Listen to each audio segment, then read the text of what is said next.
ইআতিকাফ সুন্নতে মুআক্কাদায়ে কিফায়া। রমজানের শেষ 10 দিন অর্থাৎ 20 রমজানের সূর্য ডোবার আগ মুহূর্ত থেকে শাওয়াল মাসের চাঁদ ওঠা পর্যন্ত মসজিদে ইআতিকাফ করাকে সুন্নতে মুআক্কাদায়ে কিফায়া বলা হয়।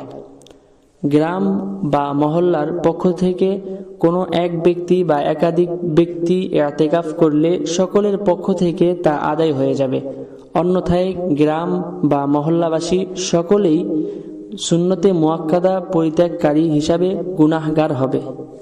ইআতিকাফ কাকে বলে?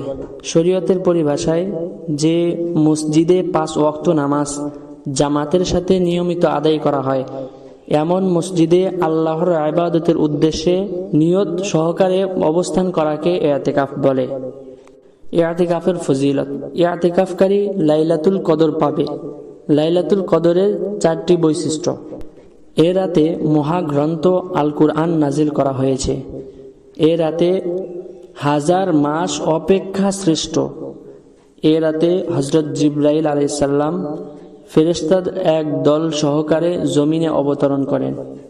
এ রাত পুরোটাই শান্তি আর শান্তি। সুবহানাল্লাহ।